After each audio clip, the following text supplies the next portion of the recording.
자, 보시면 첫 번째 1번부터요. 1번 문제는 우리가 지난 시간에 한번 한 적이 있는데 열평형이 될 때까지 액체는 처음에 온도 60인 상태로 유지했기 때문에 액체한테는 열이 이동한 적이 없다라는 겁니다. 그래서 결론적으로는 금속 A와 금속 B 사이에 열의 이동에 의해서 열평형 온도가 결정됐다라고 보시면 된다. 제가 한 말 납득돼요? 납득돼요? 네. 그래서 금속 A와 B 사이에 주고받은 열량으로만 계산해도 무방하기 때문에 그 문제가 풀리는 거다라고 말씀을 드렸고요. 자, 그 다음에 여기서 액체 A가 얻은 열량이요. 액체 A의 비율은 모르니까 CA고요. 액체 A의 질량은 얼마냐면 200g이고 온도 변화는 30. 이거 액체 A가 얻은 열이요. 그러면 아니 금속 A가 얻은 열이요. 금속 B가 잃은 열량은요. 금속 B의 질량은 10이고요. 금속 B의 질량은 100g. 그리고 온도 변화는 30. 됐습니까? 이렇게 됩니다. 자, 그래서 요거 가지고 여러분들이 12분의 CA라고 했으니까 요거 넘기시면 CB분의 CA는 쓸데없는 공 날라가시면서 계산하시면 결국은 얼마다? 2분의 얼마니? 1이에요 라고 얘기하는 거죠. 그래서 이런 식으로 계산할 수 있다. 액체는 열의 이동에 관여하지 않았다 라고 얘기하는 것만 머릿속에 넣으시면 되고요. 그 다음에 여러분들이 알고 있는 태양상수라는 게 있어요. 대기권 바깥에 단위 면적당 단위 시간 동안 태양이 주는 열량이 얼마인지를 계산하는 거거든요. 그걸 여기에다가 표현해 주신 건데 지구 대기권 밖에서 태양으로부터 받은 에너지는 1분 동안 1제곱센티미터에 라고 했는데 은호야 거기 문 좀 닫아줘. 자, 이 동안에 이만큼의 열량이 온다라고 했습니다. 자, 그래서 여러분들이 보시면 1제곱센티미터에 1분 동안 들어오는 열량이 2칼로리아라고 하는 거 이걸 태양상수라고 불러요. 이걸 태양상수라고 부릅니다. 그러면 이러한 열을 받았을 때요. 거기 면적이 6제곱미터이고 깊이가 4cm니까 그 안에 있는 물의 양은 몇 g일까요? 라는 얘기를 하려면 높이가 센티미터니까 단면적도 제곱센티미터로 바꾸셔야죠. 그런 불편함을 하시길 바랍니다. 자, 그래서 면적은요 6제곱미터니까 6 곱하기 10의 4승 제곱센티미터에다가 높이 얼마를 곱하면 4cm를 곱하면 부피가 되고요. 이 부피 자체가 물의 밀도는 1이니까 그람 질량입니다. 됐어? 그래서 얘는 24 곱하기 10의 4승 g의 물이 들어있어요. 이렇게 가시면 되는 거죠. 이게 물의 질량이죠. 되겠어? 자, 그러면 이러한 물의 온도를 모든 열이 다 물의 온도를 높이는 데 쓸 때 자, 20도에서 50도로 30도 물의 온도를 높이기 위해서 몇 시간 동안 받은 열로 가능하니? 라고 합니다. 그럼 물의 비율은 1이고요. 질량은 24 곱하기 10의 4승이고요. 온도 변화 30.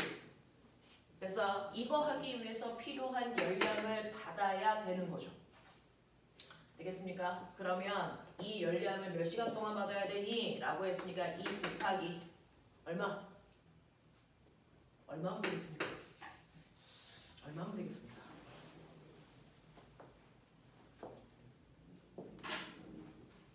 그래서 거기 단위 면적이 얼마예요?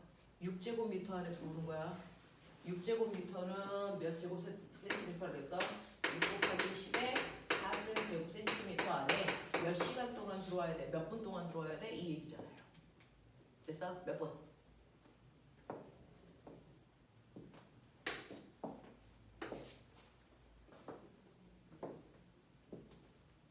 12 2 그러니까 몇 분? 60분이요. 됐어? 60분 동안 받은 열이 이게 가능하니까 1시간으로 쓰시는 게 맞다 라는 얘기였어요. 네. 자, 그 다음에 3번 열팽창 얘기합니다. 열을 받은 모든 입자들은요 입자 사이의 거리가 멀어지기 때문에 부피나 길이가 커지는 열팽창이 일어난다. 그래서 이렇게 반지가 있을 때 얘를 뜨겁게 하면 열팽창이 일어나기 때문에 모든 입자 사이의 거리가 멀어지기 때문에 얘가 일로 오면 큰일 난다. 이렇게 되면 입자 사이의 거리가 좁아지는 거다. 그래서 뜨거워지면 얘가 1로 밀린다. 얘도 1로 밀린다. 그래서 뜨거워졌을 때 고리 모양은 이런 식으로 바깥쪽으로 원이 다 생겨야 된다. 이 모습을 찾아라. 되겠습니까? 이런 것들입니다. 자, 근데 모든 물질은 온도가 높아지면 부피가 커지니? 라고 물어봐요. 모든 물질들은 온도가 높아지면 결국은 부피 또는 길이가 커진다. 맞아, 틀려? 모든 물질들은 온도가 높아지면 모두 다 열팽창을 한다. 맞아, 틀려? 현수야, 맞아, 틀려? 틀려요. 왜요? 0도부터 4도까지 물은 부피가 줄어듭니다.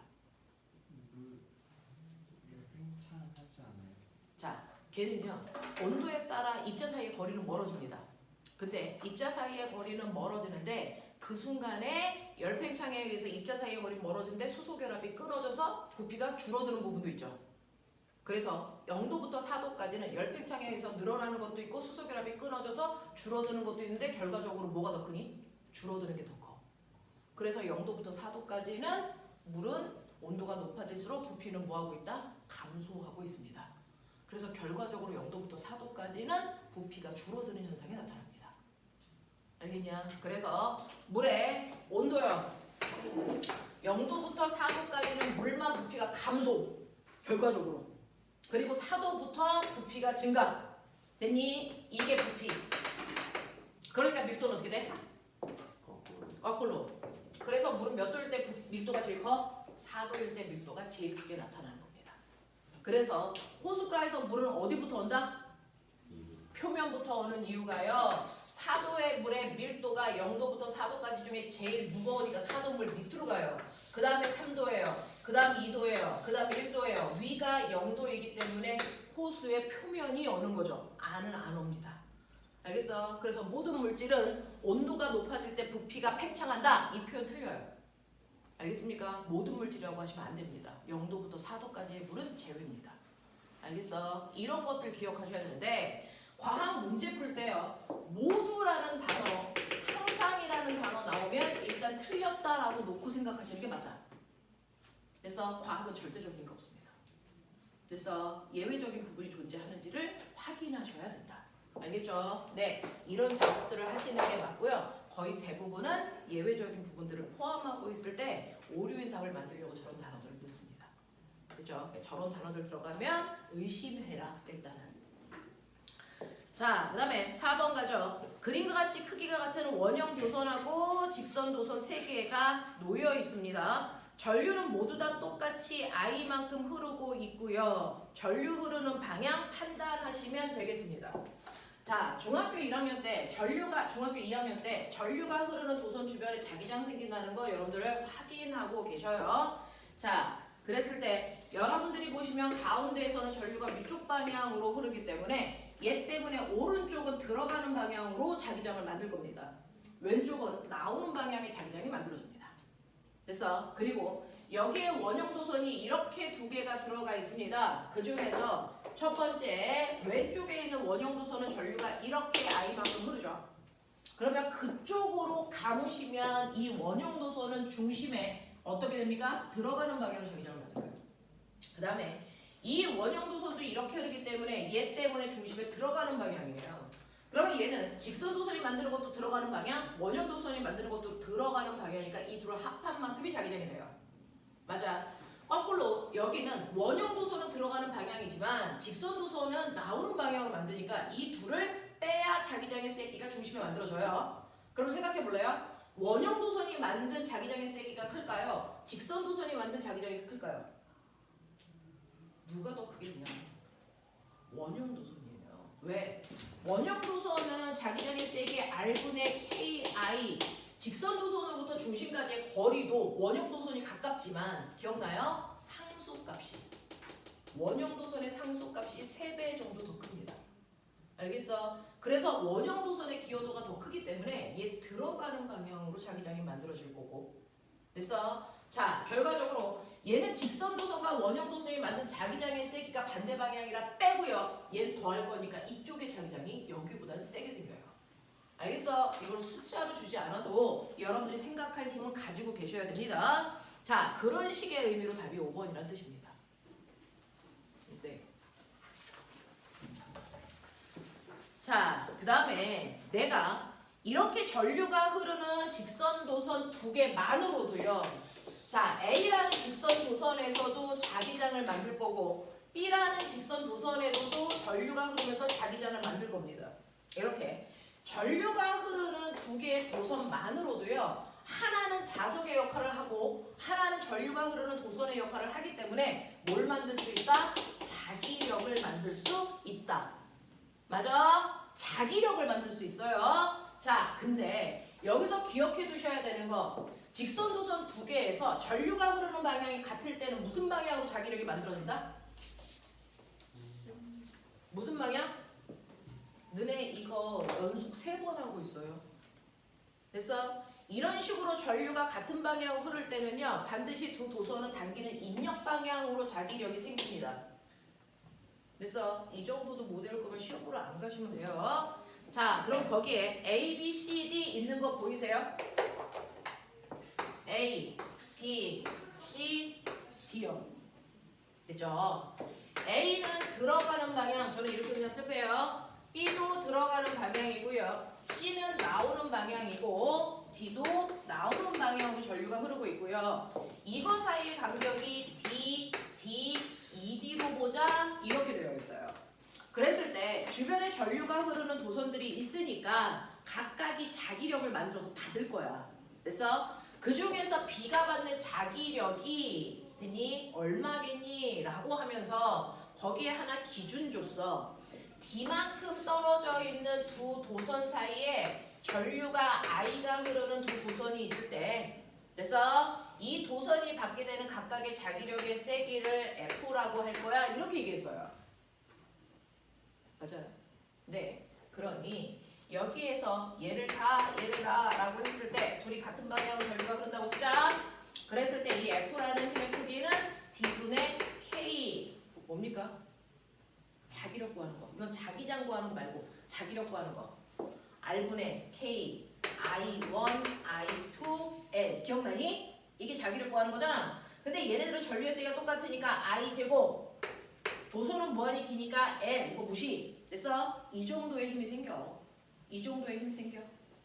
되겠어요? 네. 이 정도의 힘이 생긴다. 두 도선 사이의 자기력의 세기는. 자, 그렇다면 요걸 F라고 했으니까 꼬마 봐봐. B는 누구로부터 자기력을 받냐면 A와 B 사이에, B와 C 사이에, B와 D 사이에 자기력을 다 합성하셔야 돼요. 그래서 그 중에서 A와 B 사이에는 전류 방향이 같아요. 서로 당기는 방향으로 인력이 작용할 겁니다. 됐어요? 네.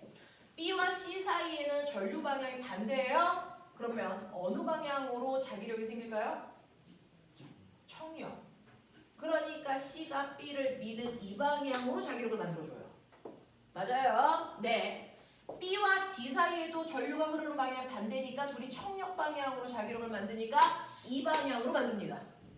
결국은 주변에 있는 도선이 모두 다 같은 방향으로 자기력을 만드니까 이걸 다 더해야 B가 받는 실제 자기력입니다. 됐어? 네. A가 만들어준 거, C가 만들어준 거, D가 만들어준 건데 그 중에서 A가 만들어준 건 둘 사이의 거리가 D고요. 상수 K고요. 둘에 흐르는 전류의 세기가 I니까 요만큼이에요. A가 만든 자기력 F만큼입니다. 그렇죠? C가 만든 것도요. 떨어져 있는 거리 D고요. 둘에 흐르는 전류의 세기 I니까 얘가 만든 힘의 크기도 F 똑같습니다. 됐죠? 문제는 이 새끼예요. 얘는요. 떨어져 있는 거리가 3D거든요. KI제곱과 똑같고요. 됐어? 그러니까 D가 만들어준 자기력의 세기는 3분의 1 F로 보시는 게 맞아요. 됐니? 그래서 이거 다 합성하세요. 그래서 3분의 7. 네, 이렇게 된다. 기억해 두시면 되죠. 자, 그 다음에 6번 가도록 합니다. 6번은 몇 번 본 문제. 그래서 6번은 몇 번 본 문제예요. 자, 이런 식으로요. 도선이나 막대가 움직일 때요. 이때 무조건 주변에 있는 자기력은요. 움직이는 물체의 운동을 방해하는 방향으로 생긴다. 그게 자석이어도 여기 있는 금속 막대여도. 운동하는 물체의 운동을 방해하는 방향으로 자기력을 만들어주니까 이렇게 디귿자 소선이 있어. 여기에 들어가는 방향으로 자기장이 있던 나오는 방향으로 자기장이 있던 전혀 상관없어. 도선이 움직이는 방향이 어느 쪽? 오른쪽으로 움직이니까 이 운동을 방해하려는 방향인 이 방향으로 자기력이 생겨.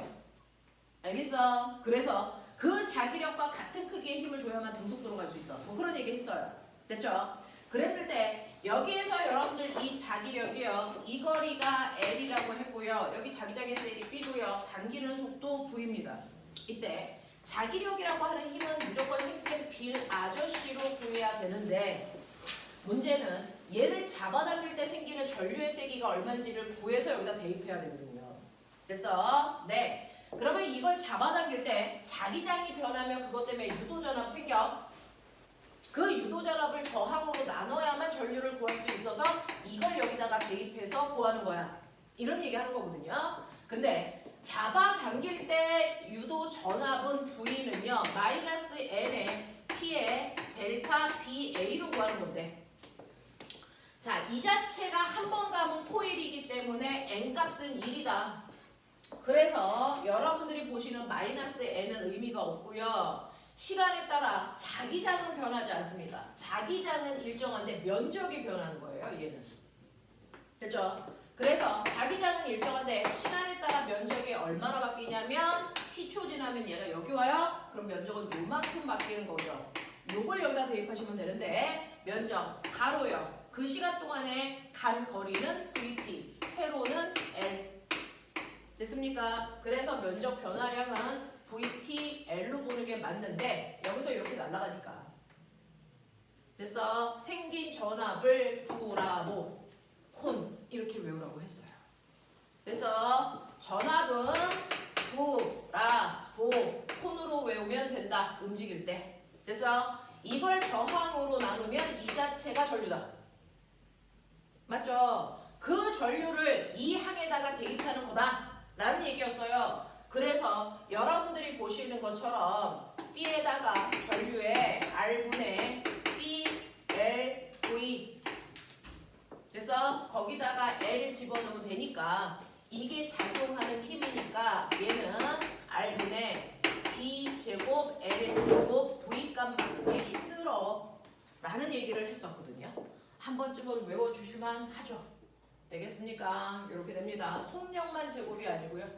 그래서 브라보콘에서 자기장의 제곱, 길이의 제곱. 그래서 이렇게 들어간다 라고 하는 거 기억해 두시면 되고요. 자, 7번을 틀렸어. 자, 맞은 사람 손. 현수 틀린 거야? 우와, 유일. 자, 보자. 보면 검정기 있어. 꼬맹아, 검정기는요. 이름이 검정기죠. 정기적 현상 검사하죠. 자, 얘가 검사할 수 있는 거 몇 가지? 3가지. 대전 여부, 전화의 종류, 전화의 세기 비교. 맞아요? 그걸 하기 위해서는 검정기는 위아래가 같은 극을 띄어야 되기 때문에 3단계로 우리가 같은 극을 만들었다. 첫 번째, 여기에 대전체 이렇게 갖다 댑니다. 그러면 가까운 쪽은 반대극, 먼 쪽은 같은 극, 그래서 벌어진다. 그랬다가 손가락을 갖다 대면 손가락은 접지의 역할을 하면서 무조건 금속 박을 중성으로 만들어준다. 그래서 중성. 그랬다가 손가락과 대전체를 동시에 치우면 위에 있던 전화 중에 일부가 내려오기 때문에 같은 극으로 대전된다. 이런 얘기였어. 됐어? 네. 이렇게 된 상태에서 나무 토막을 통해서 그 옆에 플러스 대전체를 갖다 대면 어떤 일이 발생하니? 얘에 의해서 얘가 정전기 유도가 일어나요. 그래서 가까운 쪽은 반대극, 먼 쪽은 같은 극이라 같은 극으로 대전된 물체를 갖다 대는 거죠. 그래서 다리는 더 벌어져 라는 얘기입니다. 됐어요? 이런 얘기를 했었습니다. 이걸 나중에 여러분들이 대학을 가면 다른 환경도 만들어요. 선생님이 대전체를 갖다 댔을 때 첫 번째 여러분들이 가지고 있는 의심. 여기 나무 토막을 갖다 댔을 때요. 얘도 전기 띄고 얘도 전기 띄는데 그쵸? 왜 얘에 대한 정전기 유도가 얘한테 일어난다고 해요? 얘에 대한 정전기 유도가 얘한테 일어난다고 하면 안 돼요? 라는 생각도 할 수 있죠. 그래서 그건 세기에 따라서 역량이 달라요. 우리는 아직은 여러분들이 중학생, 고등학생이니까 여기에 갖다 댄 아이의 전화량이 여기에 갖다 얘의 전화량보다 세다라는 생각으로 해주는 거야. 됐어? 근데 만약에 여기보다 여기 검정기의 전화량의 세기가 훨씬 더 세다면 얘의 영향으로 얘가 밀리거나 다져. 알겠어? 이런 일이 발생을 하는데 우리는 그렇게 검정기에 비해서 대전체의 전화량이 더 세다는 전제 조건 하에서 이 문제를 풀었다. 그래서 네, 현수야. 틀린 포인트가 뭐야? 여기 나무에서 나무. 뒤져. 털 유명해. 털 가죽도 전기 뛰고 유리막대도 뛰어. 자, 그 정도 기억하시면 될 것 같고요. 그 다음에 8번 가시면 여러분들이 전류의 색이 몇 암페어니? 라고 하는 전류의 색이요. 선생님은 그냥 하나씩 쭉 설명을 해드리고 있어요. 나는 이거 맞았어요 라고 하는 문제들도 있겠지만 어떤 부분을 어떻게 설명하는지 그냥 한 번은 들을 필요가 있을 것 같아서 쭉 해드리는 겁니다. 자, 여러분들이 보시는 전류라고 하는 거, 그래서 1A의 정의 말씀드렸죠. 1A는 전류가 흐르는 도선에 1초 동안 1쿨롱의 전하가 움직이는 거야. 그죠? 라고 하는 전류는 시간분의 전하량으로 계산하면 된다. 이 얘기거든요. 그래서 그러면 여기에 이렇게 전하를 띠고 있는 어떤 물체가 있는데 얘를 내가 뺑글뺑글 돌리는 거야. 얘를 이렇게 돌린다고 치자. 그러면 이 단면에 얘가 1초 동안 몇 번 오느냐에 따라서 됐어? 1초 동안에 여기에 지나간 전하량이 결정이 돼. 그래서 몇 암페어인지 물어보는 거야. 이런 얘기 하는 거야. 됐죠? 그 중에서 이 금속구는요. 플러스 2쿨롱의 전하를 띈대. 그러니까 플러스 2야. 됐어? 그러면 얘가 몇 초 동안 여기를 몇 번 지나가느냐 이게 중요한 거잖아요. 됐어? 네. 그래서 보시면 얘는요. 이 원형의 반지름이 얼마냐면 2m니까 이 둘레는 얼마냐면 4파이거든요. 그래서 4파이 대 파이를 3으라고 했으니까 이 둘레가 12야. 그래서 네, 10이라는 둘레를 얘가 돕니다. 얼마? 3이라는 속력. 그러니까 한 바퀴 도는데 몇 초 걸려요? 4초 걸려요. 이런 얘기죠. 되겠어? 한 바퀴 도는데 4초 걸립니다. 맞아요? 속력분의 거리, 시간. 되겠죠? 네. 그래서 계산하시면 얼마 나옵니까? 2분의 1A예요. 이런 얘기를 하는 거죠. 맞아? 네. 이렇게 가시는 거예요. 자, 9번 문제는 제가 여러분들한테 설명을 했었던 기억이 있는데, 그쵸? 자, 물통 속에 있는 니크롬선에 의해서 발생하는 열의 양을 측정하는 거고요. 이 발생하는 열의 양을 우리가 발열량이라고 하는데 이것도 열 에너지가 발생한다는 얘기예요. 그럼 컵 속에 열 에너지가 얼마나 많이 발생해? 이 열 에너지는 사실은 도선 속에 흐르는 전기 에너지가 전환돼서 열 에너지가 발생하는 거니까. 그래서 어떤 컵이 더 뜨거워? 어느 쪽에 전기 에너지 더 많이 줬어? 라고 하는 단위 시간 동안에 준 전기 에너지 뭘로 계산하면 돼요? 전력. 전력이 큰 애가 발열력도 크고. 맞아? 이런 식으로 계산하는 거고요. 요즘은 열량 대신에 꼬마 정도의 밝기로 물어본다. 같은 문제다. 알겠어? 이런 것들이야. 자, 그래서 거기에 있는 물속에 있는 니크롬선에 얼마만큼의 전류가 흐르는지를 측정할 때 맞게 설치된 전압계와 전류계의 위치 찾으라는 겁니다. 자, 그랬을 때 여러분들이 알고 있는 것처럼요. 전압계하고 전류계 중에서 이렇게 저항 없이도 막바로 연결할 수 있는 거 누구예요? 저항 없는 회로도에 바로 연결할 수 있는 거. 누굽니까? 전압계만 그렇습니다. 됐어요? 이거 외우셔야 돼요. 전압계만 저항이 없는 회로도에 연결해도 무방하고요. 전류계를 저항이 없는 회로도에다가 이렇게 막바로 연결하면 전류계는 고장난대요. 그래서 저항 없이 막바로 전류계를 연결하시면 큰일 나요. 저항이 반드시 있어야 됩니다. 자, 그럼 첫 번째. 저항 없이 전지에 직접 연결하는 걸 우리는 그래서 전지와 전압계를 직접 연결했다 이렇게 표현합니다. 근데 전류계는 전지와 직접 연결하시면 안 돼요. 저항이 있어야 돼요. 왜 그럴까요? 뭔가 다르기 때문이잖아요. 뭐가 다를까요? 저항의 크기입니다. 그래서 네, 실제로요 저항이 없는 도소는요 저항이 없는 상태니까 그래서 여기에 엄청나게 센 전류가 흘러요.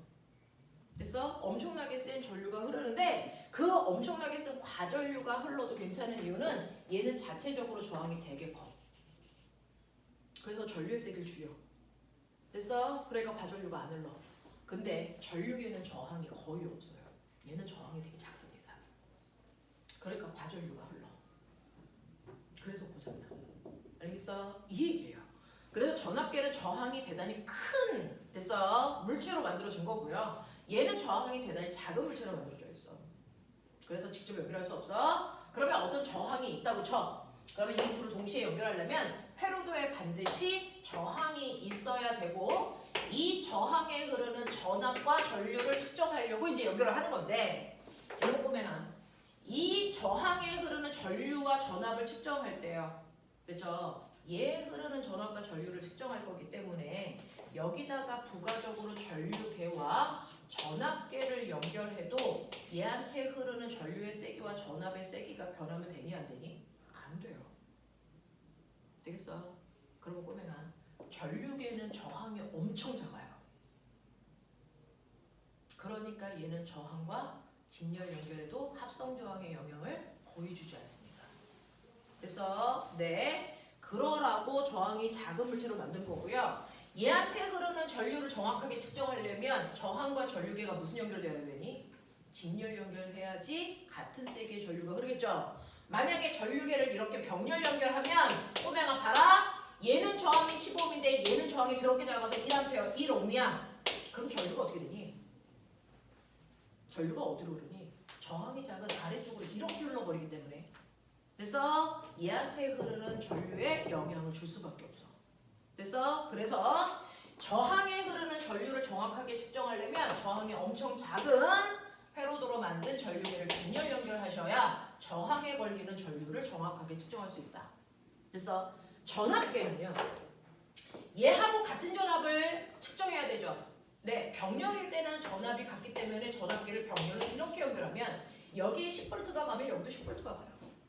무슨 말인지 알겠어? 그래서 병렬 연결하셔야 같은 전압을 측정할 수 있죠. 만약에 꼬맹아 직렬 연결했어. 생각해봐. 전압계 이렇게 직렬 연결했어.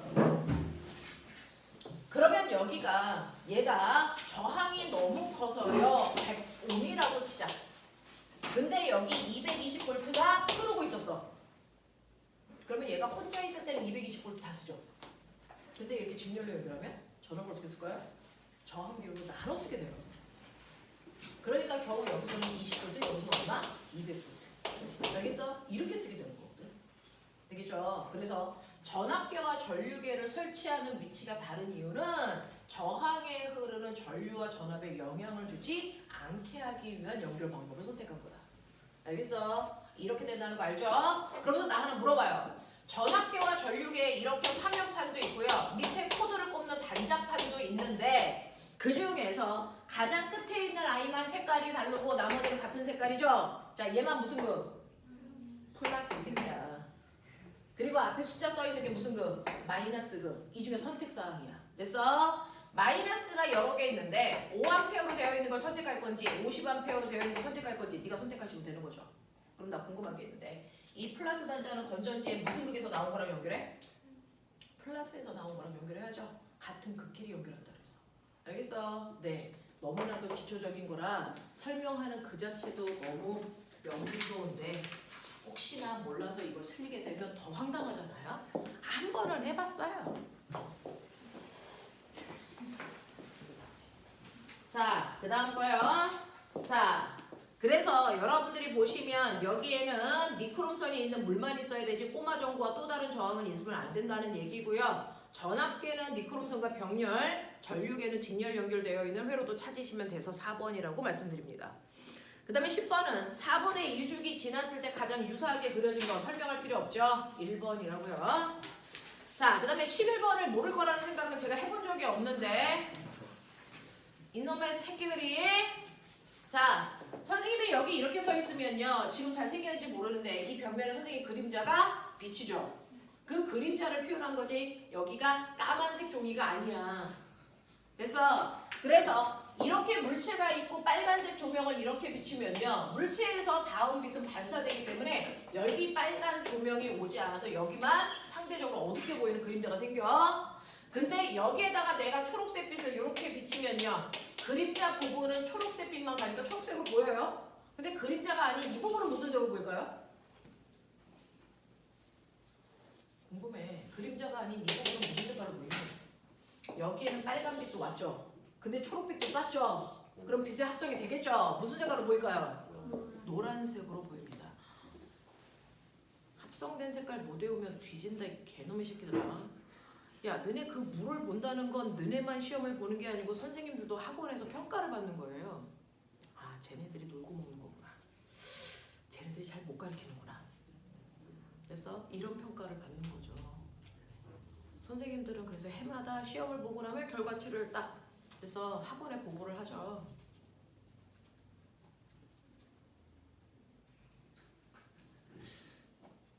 전원 수상해서 유럽 한번 갔다 오자. 그럼 유럽 가야죠. 몰라. 나의 생각이 그래.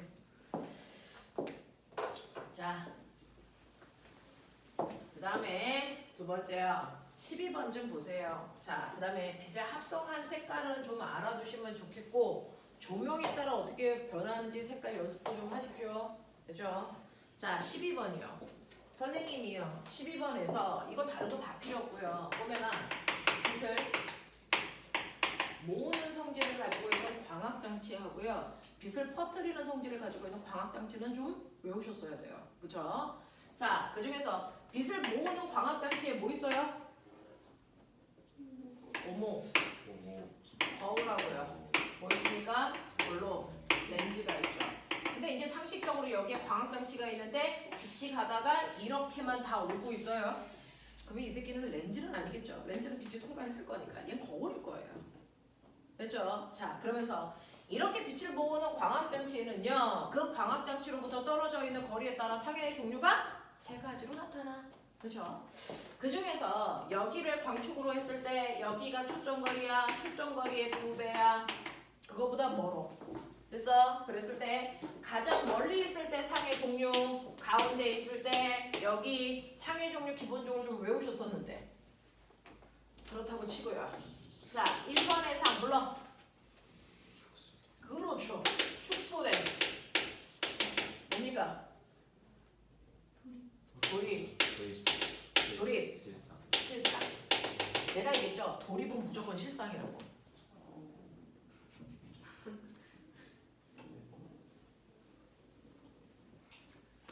죽여버릴 거야.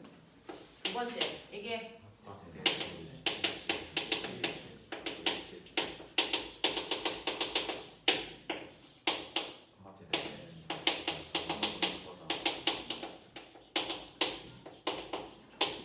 자, 그 새끼 보면 뒤집어져 있어요. 도립이고 실상입니다. 됐어? 네. 그러니까 여기 어딘가에 써진 상이야. 그 물체 여기 어딘가에 있었어. 근데 길이가 딱 원래 물체의 크기와 어떻대? 같대. 그래서 축소도 확대도 아닌 지점이 어디니? 어디? 축소에서 확대로 지나가는 요 사이가 이 EF가 정확하게 1대1의 크기를 갖는다는 거지. EF, 초점거리의 2배. 됐어? 이걸 거울에서는 뭐라 그러냐면 사실은 거울이 이렇게 되어 있죠. 오목 거울 이렇게 되어 있죠. 이게 원의 일부인 거 아세요? 이거를 완벽하게 이렇게 원으로 만들어 놓으면 여기가 원의 중심, 구심입니다. 그래서 이게 구심이라고 불려요. 렌즈에서는 그 단어를 안 쓰는데 거울에서 씁니다. 이걸 구심이라고 합니다. 초점거리의 2배가 사실은 원의 중심입니다. 구심. 그래서 여기가 정확하게 물체와 상의 크기가 같은 지점이에요. 되겠니? 이거 얘기하는 겁니다. 그래서 여러분들이 가지고 있는 3번이 답이야. 볼록 거울 아니야. 오목 거울이야. 라고 얘기했어요. 됐죠? 자, 그 다음에 13번 문제 별표. 자, 꼬맹아. 어떤 애가요? 볼록 거울 앞에 이렇게 어떤 물체가 있어? 이거 저번에 문제 냈었는데 그림이 빠져서 눈에 안 풀고 그냥 스킵하고 넘겼던 문제예요.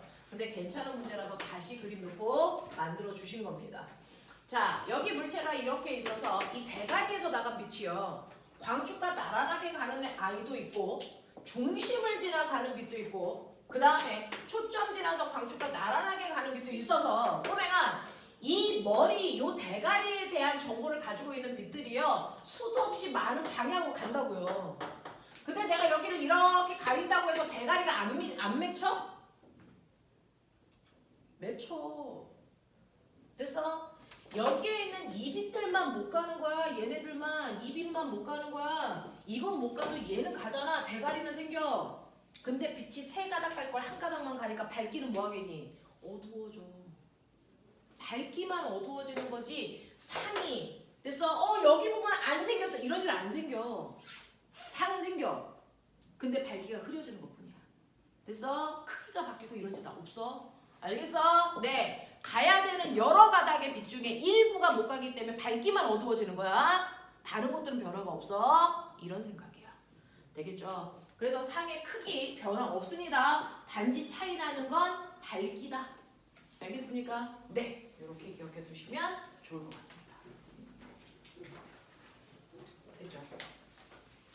자, 호진쌤이 시험 2개 보고 시간이 남으시면은 아이들 자습시켜 주세요 라고 해서 시험 2개 보고 시간이 남으면 빨라 하자. 자,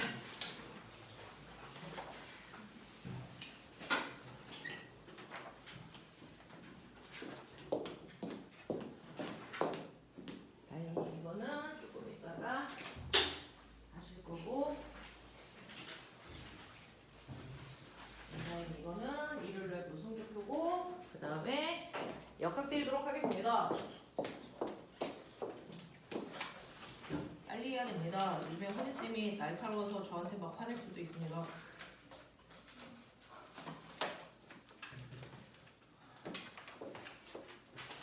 나는 다른 사람 화내면 안 무서운데 호지쌤이 화내면 약간 무서워요.